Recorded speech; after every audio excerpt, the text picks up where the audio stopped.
sites, right? So that's the reason I just created each. Okay.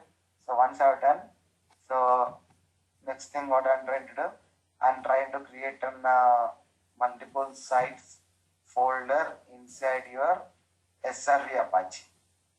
Under the SRV Apache, so for what websites you are creating a portal, so for that you are creating folders under the SRV Apache. So once I done, I'm placing like site.config, like clones.config and base.config file inside httpd config.d folder. Here you can see. So for this, I'm passing the content from the template from the custom.erp, and while copying these values from source to template, okay, I'm passing the document and the port number.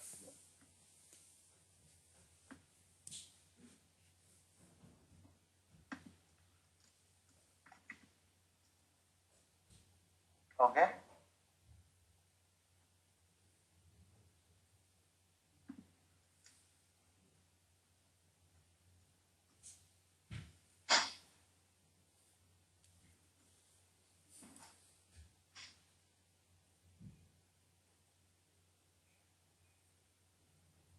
Is it clear? So here, while in custom.rp,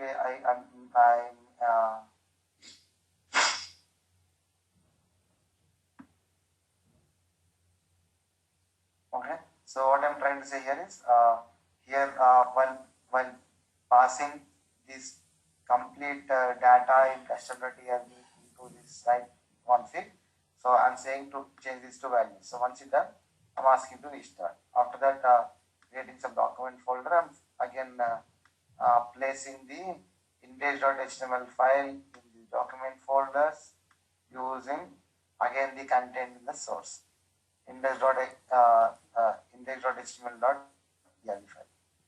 Okay. So while copying that, here also I'm passing two values, sites and port name. While copying this index.html.erb from template folder into the server in this path with this name. So these two values will get changed. Once it's done, finally start the services. Now your Apache lab. Now, okay. So now if I go back, okay, slash, okay.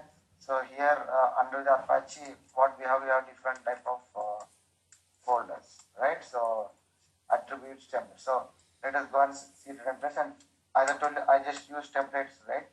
Here, if you see here, right? So in the templates, cd default folder. Under the default folder, you will find the files, the custom.erb and index.erb file. Okay. So we cat index.erb. See, these are content present inside your index.html.erb. Okay. So here, see, is HTML data. So welcome to chef. So one data, and we love at the site name. So see, so here we love this particular, we have to get our site name in our website. Okay. For this, what I used a variable over here. So whatever this value, I'll get it from here site name. Whenever template particular resource block is getting executed, at that time, this value, we love site name, this value will go and sit here. Okay. And then node IP address and port. So node IP address will take from the OHI, okay, from the chef attribute, and then at the port value we are passing. Node IP address is nothing but it reads the our own server IP. Okay, so these are you have to read your node attributes. Okay, so this is how you write your custom.erb, and when you run it, it runs. That's it.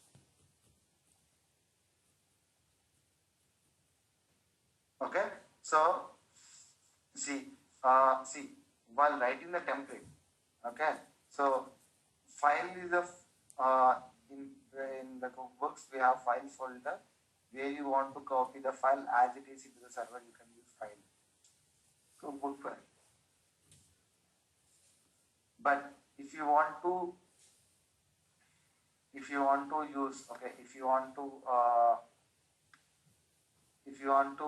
use the a file, but if you want to change the values, then you have to use the template. In the template, you have to put a content of a file, what all the content you want to copy in the server, then followed by in what all changes you require. In those places only, you can just mention your like the particular attribute name. That's it.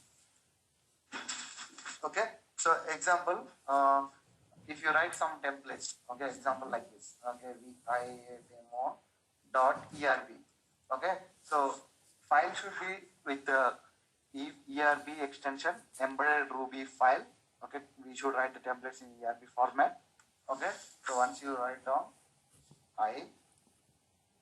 okay, so suppose you want to copy some content, so like this is a demo file for test in server on port, okay, on port some port, okay. So now see,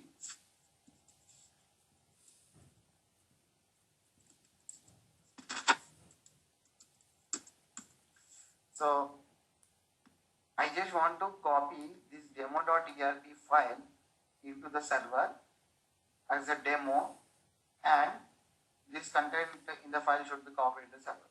So this is a demo file for testing in server on port. So I want to get this port on the from this port number. This port number value should be passed into this demo.erb, the template. So in those cases, what you have to do? So template you have designed, right? So you have to write down template inside demo.erb, okay.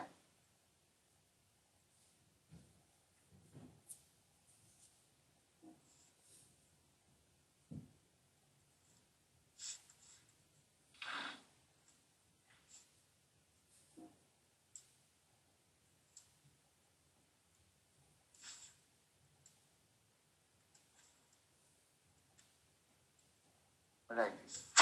You have to write down like this. Okay? Once you write down, save it.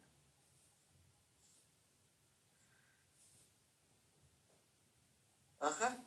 So this is how you have to write down.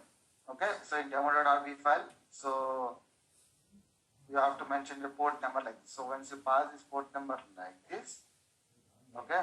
So the values will get from there. You get the values from above.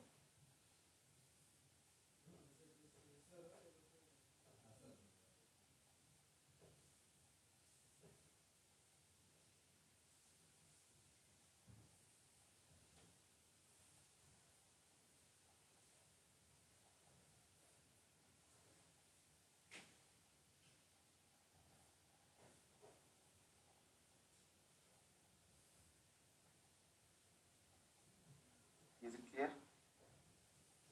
Yeah. Can you do a PWD? Just do a PWD there. Yeah. So another cookbook, another template, another default folder. You have to create your template. So this template should be called where should be called inside the recipes. Now dot recipes default. Okay, go here.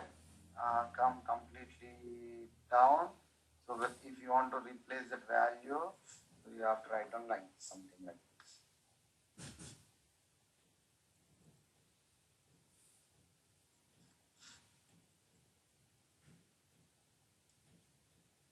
Okay, so you want to pass the port name, so let it be port name like this only.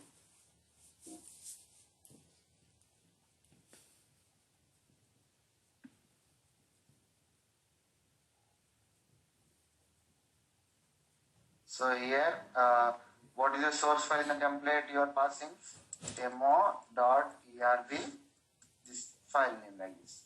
and in which path you want to copy.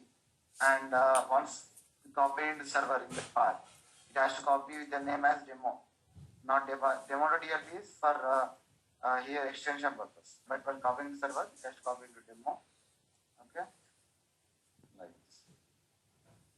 This is how you write the template.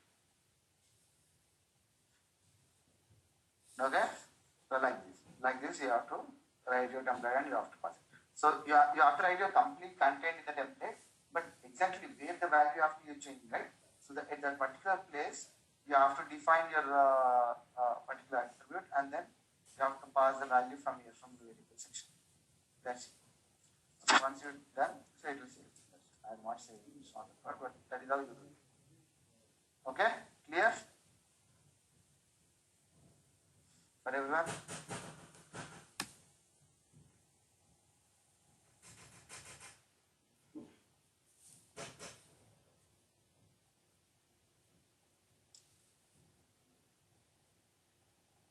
Hello? Yeah, here. But yeah, we'll also do a practical and then we'll. Yeah, if you see, I just sent an document for every one of you. Okay, so you can just take the document as a reference and make sure everyone practice this one. Okay, so once you executed, okay, so once you executed, so how the output is, let me show you now. I've just given the complete screenshots over here, how we'll get it, everything. Okay, now let me go here.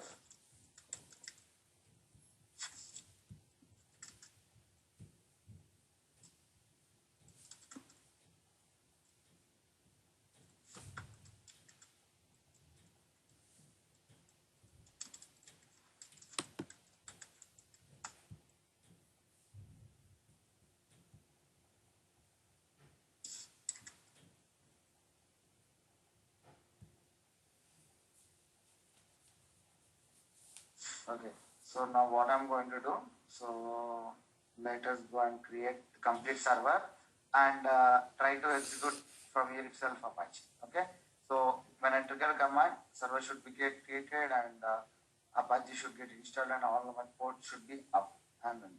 Okay, so let us go and execute the command now.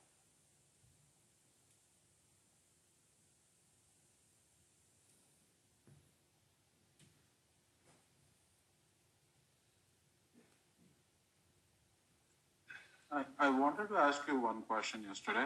We were playing out with the versions or the revisions yesterday, right? Like Yes, version 1, version 2, version 3. So when we change something on that default.rb file or one of those files to another version and run it again, would a directory be created with your previous version already? Because I see different version of directories are there on your side. Yeah, so by default, Chef will take the highest version, whatever is available on the Chef server. See, if you see my screen, I have in Apache these many versions I have on my Chef server. Mm-hmm. Okay, so if I tell my server to run Apache on the server, if I tell the server, go and run Apache in your server. So then what it will do? By default, server will take the highest version, whatever here you have. This version will take it. By default. It will not go with all versions. Right, but how did you, can you do a PWD there? PWD? LS, I want to see how the versions are listed there. So, okay. So the versions are listed when I try to search from the Chef server. It is not search. I did not got from my laptop because these different versions of cookbooks are present inside my Chef server, right? No, that was not my question. My question was, let's say you have version 1 now. Yesterday we tried to modify to some of the other version, like version 2. Okay. So that you have to do inside your cookbooks. You have to go inside your cookbooks. Okay. So cookbooks. Inside cookbook, go to your Apache. Okay. Go inside your Apache cookbook. Okay, inside that Apache book, you'll find a file called metadata.rb file. Okay, in metadata.rb file, here you see here version number. Yeah, so this is my question. I haven't completed my question. So as soon as you change into something else, right? Let's say you change to 0.21, any previous versions of those files would be saved automatically, or what would happen? Yeah, yes. All the files which are present inside your cookbook previous files, they'll remain same. Nothing will get changed. So you're not changing those values, right? So they will remain same. So like if you those files will not get changed anything. So you have to add your exact content. Example, you have added some content in the recipe. Okay. So tomorrow you add some more content. Okay. For that you have to increase the version and you have to send it. Okay. So all the old content plus new content will be available in the new version. Whereas in old version you will have only old content.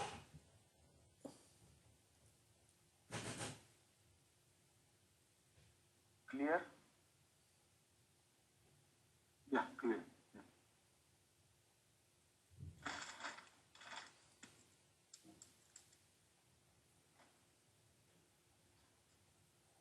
Okay, so that is all. Okay, now let us go and execute this Apache and let's see how it connects.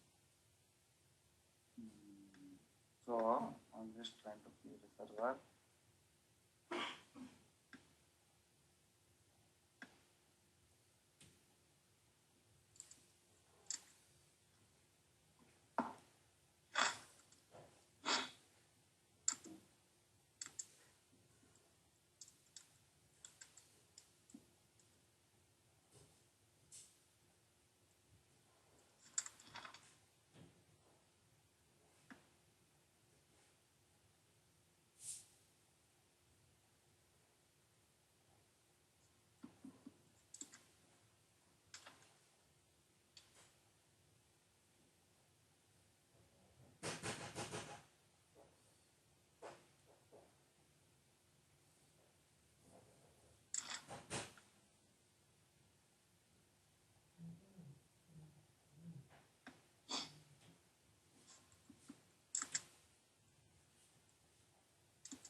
So here what I'm trying to do, I'm trying to create a server in Amazon, like knife EC2 server create -x EC2 from user -i demo.key pair and followed by -n Apache chat. So with this name I want to create a server, and then I'm assigning a run list called Apache.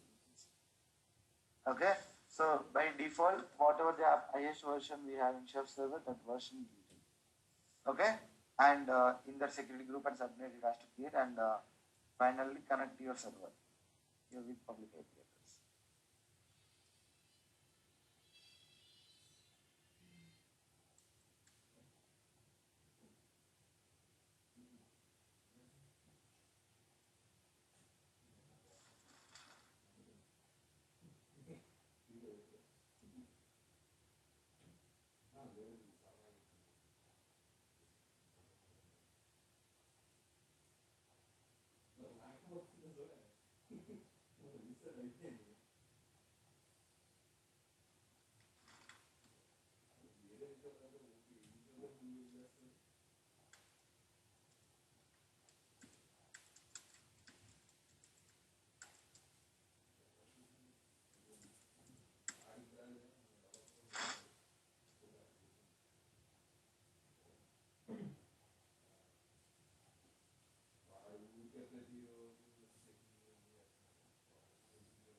Okay, so I just executed. You can see now. Now it's trying to create a server in Amazon.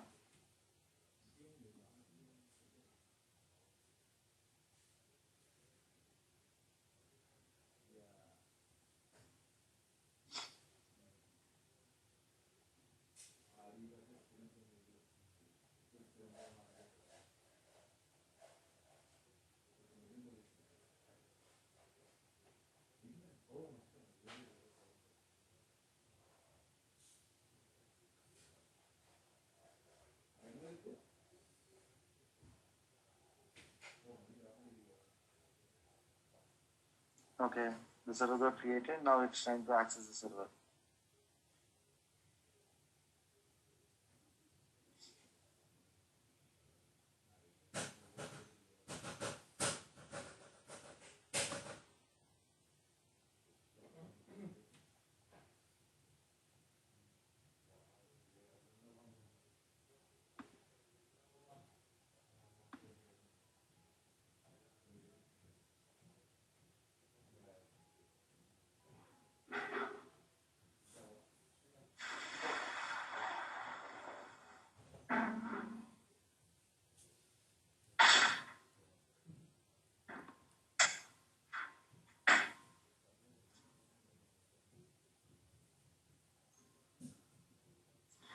Now you can see run its switch.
Yeah, you can see now it's trying to connected and getting executed all the things. Now you can see now it will run the Apache, and you can see all the 9 resource block getting executed, and all the templates have been copied. Now you can see it's done. So if you see here, okay, so if you go starting, yeah. So first thing it has installed Apache inside the server. Once it's done, you have welcome.config, it has disabled. So it has run execute command. Okay. Afterwards, it done the execution for clone.config pages. So you can see all the clones related things. Up to here, clones related things are done. Again, once the clones, because we use .each loop, right? So it will get the details one by one. First detail, it will get the base and the port 80. After that, it get the clones and the port 81, something like that. So here you can see, and you can see base size. Base running on the 81, clones running on the 84. You can see now. Okay, so now if I go to the online and if I see it, I should be seeing 2 ports running. Right? So what is IPs? So this is my public IP, take the public IP.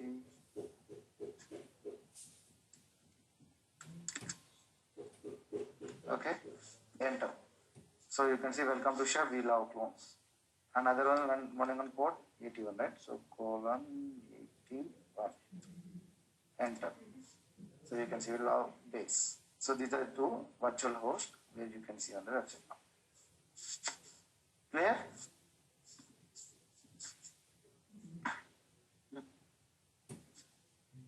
Okay. So this is how you write the Apache in there. Like this is how you write the code in the format. Okay, so you can just go and do a practice on this. I just shared the document. Okay, so if you have any queries in the one session, you can ask. Yeah. So that is about your voice is low. Can you speak louder? Can we use the already created server for that thing? Can we create? Can we use the already created server? Yes. You can use that. So simply what you do, go once you upload your Apache notebook, go inside your chef server. So inside the node, log in inside the particular node, and run the chef client, sudo chef client. Or what you can do, you can run the sudo chef client minus just ping in the command. If you have already a server, okay, go inside the server, log into the server, and run this command.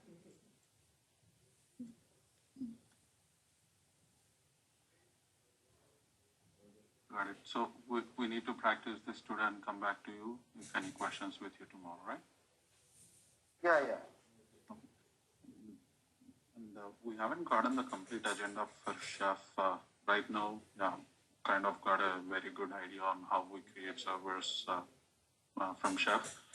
What are the topics? I wanted to know if you are covering one topic, like in real time, if there is no AWS or any other cloud, you still need to end up creating the multiple servers on your own. How do we do that?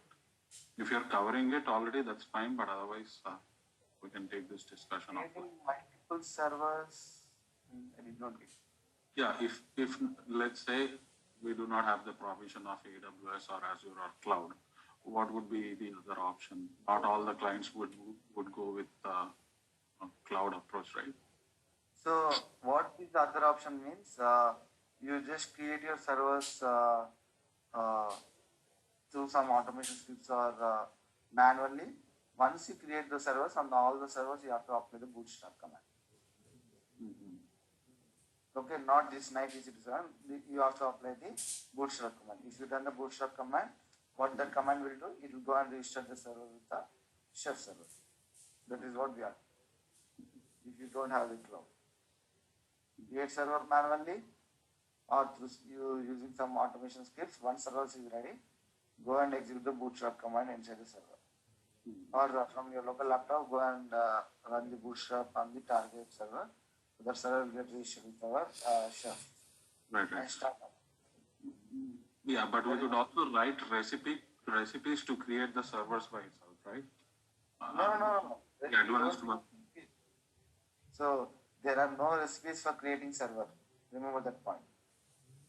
Okay, in AWS also there is not a recipe. It's an API call. See, to create a server, okay, for every cloud or wherever you create server, there is an API. If you trigger that API with all the required details, so that API at the backend create the server and provide the request to you. So what you're saying is, let's say if I have to create 10 servers, not the cloud, but on a hosted data center, I give all the details of subnet and whatever all the IP addresses and all. I cannot create. So this is just for only cloud approach.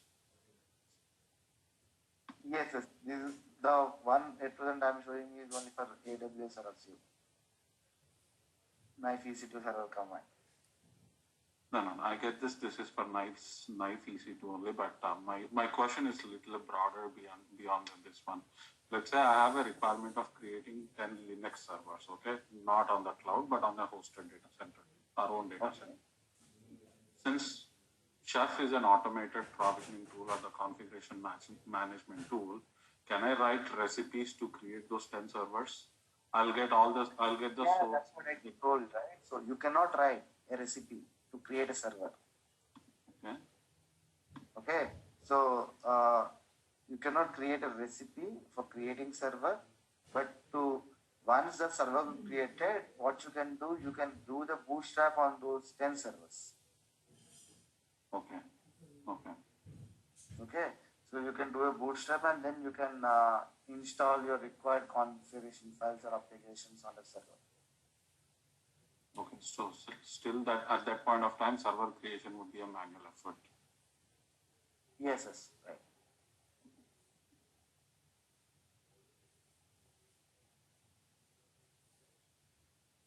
Okay, or what you can do, I think, yeah, that's only one. Because you should have some plugins, right? So to create server manually, sorry, you want to create server through the knife. So here knife EC2, right? So that EC2 is a plugin which is helping us to make the calls to the AWS. Is there any? Right. Is there any other plugin? So in most of the companies, like big companies like Wells Fargo, right, they still do run something on their own data center using the VMware ESXi cloud or any hosted cloud provider solution. If they have to create bunch of servers, what would they do? So what would they do is they write some templates. Okay, they create some templates for creating the servers. Okay, so in the template only, in the user data, they'll mention the bootstrap step details. Okay, using the template, they create the server. One server was created. So in that, they'll mention user data. One server was created, like chef need to take the handover and it has to install the chef plan and it has to install the required applications on the server. That is what they write in real time scenario, wherever you go. Okay. Okay. So they write the template consisting of how to create a server. Okay, one server was created. Inside the server, what is the first thing? You need to install the chef plan and you have to install the chef server. So that steps you have. Got it. Yeah, same question. Yes, thank you.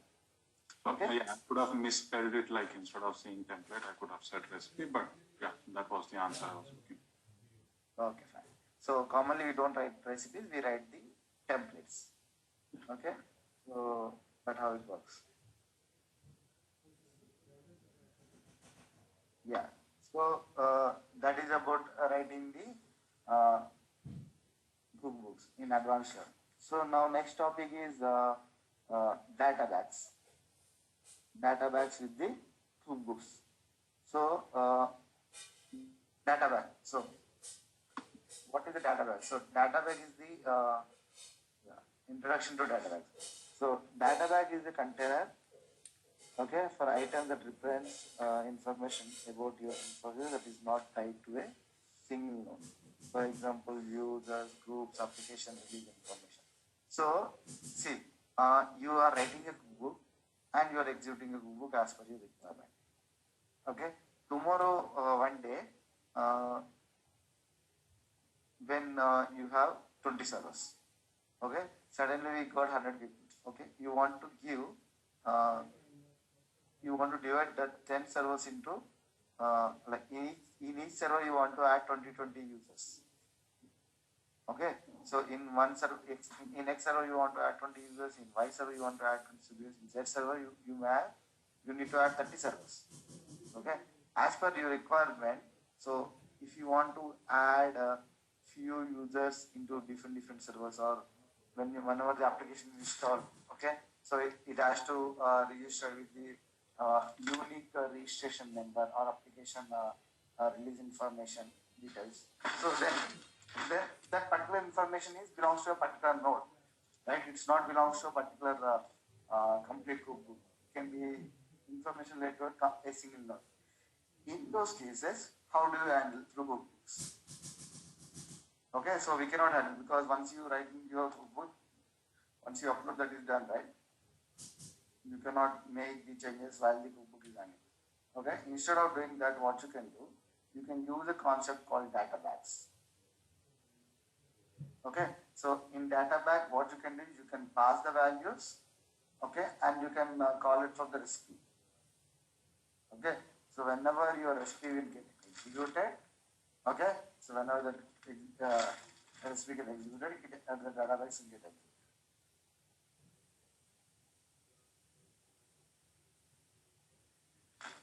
Okay, so how data bags will be calling from the cookbooks?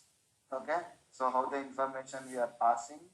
Okay, what all information, like example, if you want to add few users into the server, then how to pass those user detailed information. Tomorrow you are passing a user X user details.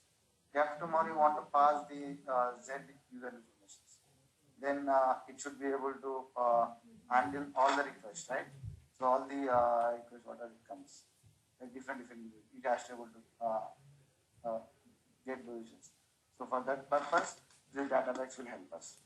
Okay. So now let us go and see how to create the database. Okay. So for database, first of all, in your local laptop, you have to create a database folder. Inside you have to create your database. Inside your database, you have to add your data items.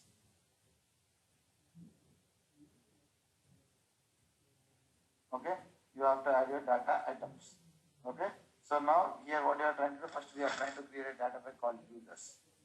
Okay, so now I'm going to execute, if you want to execute this command, okay, so it creates a database folder. Inside database, you create a users. Okay, so once it created a users database, okay, now same the database create in the chef server. Now database create users. So this command will create a database where it will create in the chef server. Okay, so once it is done, create a user database. Now go and create data item. Okay, what all users you want to add inside the server, those users details are added into user group. Okay, so those things those details are called as data item. Inside database, you will have data item. In the data item, you will have all the entries. Okay, now you can see here you have a Devop.json. In Devop.json, what we are trying to do, we are trying to pass the user details, like the whole user details. You can see here. Okay, we are trying to pass the user details information here. So once I pass the user details information, like you can see the username, complete user name, like the normal nickname and the complete name, and the user ID, its ID, and what is the home path in the server, and what is the shell required to execute above commands. So these are the information details we are passing into the user database.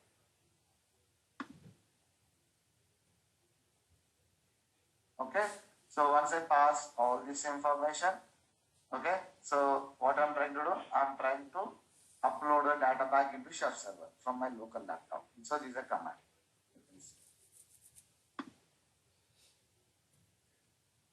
Okay, this is a command to upload into the database. So what we've done, the similar way, like we are trying to do for frank.json, we done for Devop.json, right? So now we are trying to do frank.json. So frank.json also, we are like example, like if you want to add multiple users to the server at a time. So this is how you do. For Devop we got the details. Now for frank we are taking the details.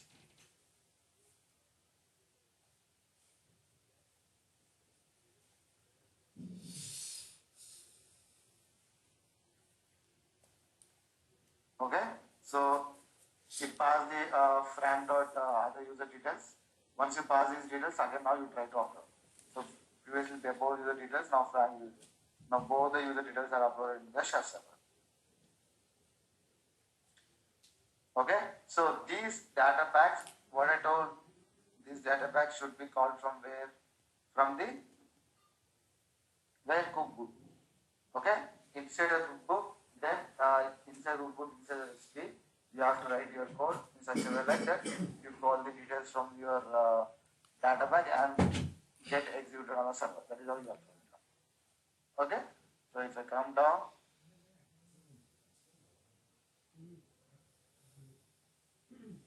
okay, so now see, okay, so now I have added user details.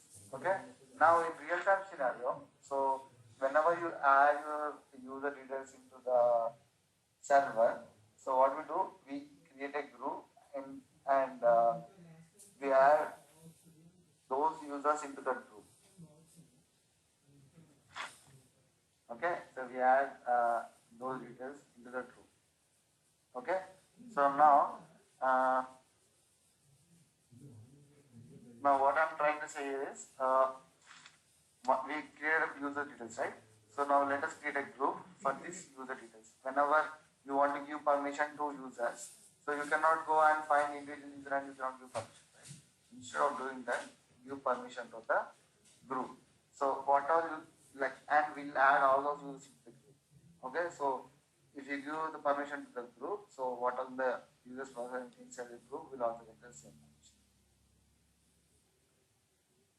Okay, so that is our details first. So now similarly we'll create, now we create user details, now we are going to create a group details. So data by groups, now data by create group data by is created on the share server and put this content. So now we are trying to create a clones group, inside clones group. So we are adding the members we want from. So these are, you have to pass the group information.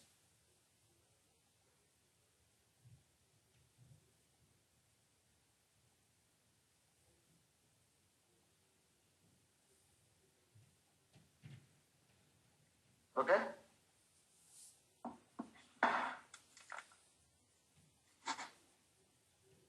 You're getting like, so whatever I'm trying to say.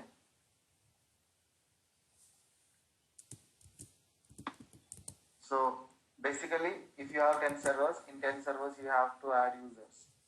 Okay, you cannot go to the server individually and create user profile and you cannot add the user profile in the group, right? Instead of doing that, what we're doing, so I'm creating a recipe. In that recipe, I'm saying, if you want to add a server details, how you need to add.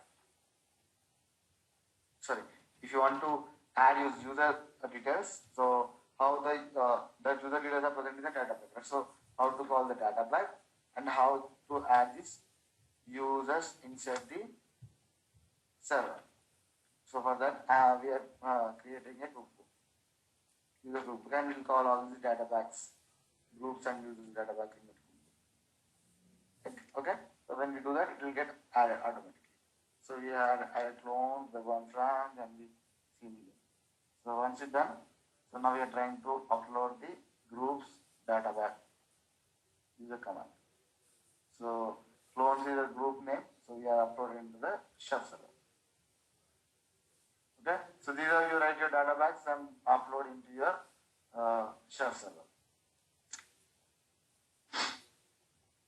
Okay, so what are the data backs you upload into the chef server? So those data backs will be calling using our group. So now once you upload your data backs, now we have to create a new group. One more group called users, and you have to get all your details. So all your details of what? All your details of your users group. Sorry, user data backs. Users and group data backs. You have to get those details and you have to add it server.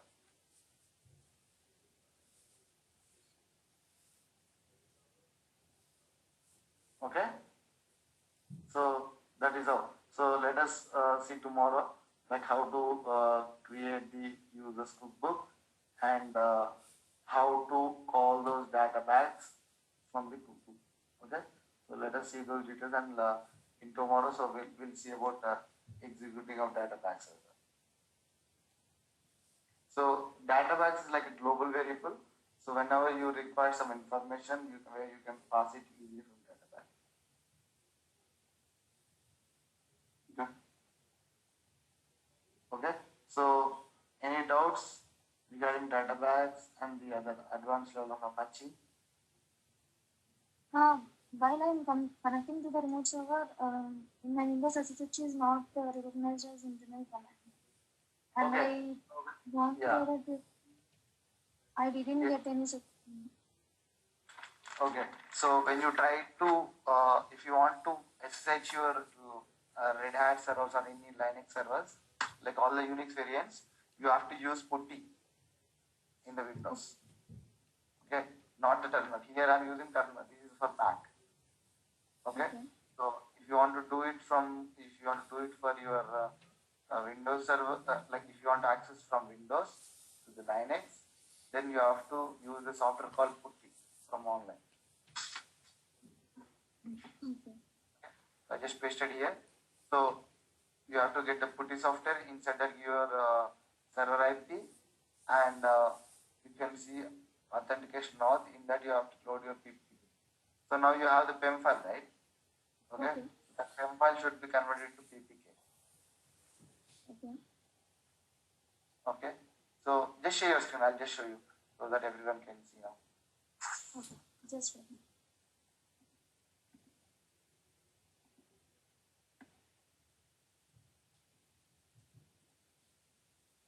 So if anyone using Windows, okay, so you can just follow these steps to come to the server.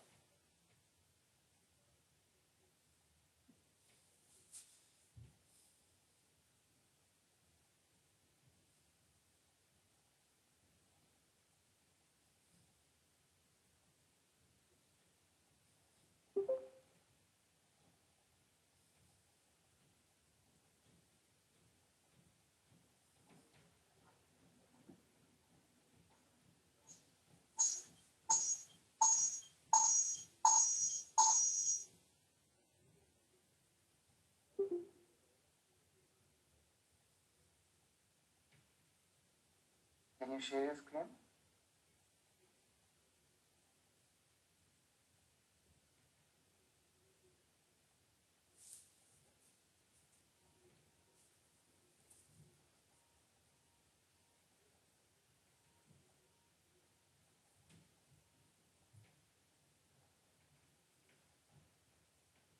Hello.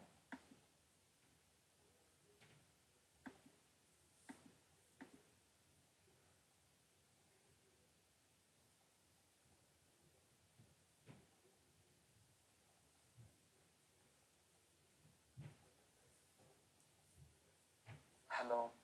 Ambika, you there? Yeah, I can see. Okay. Now go to online and search putty.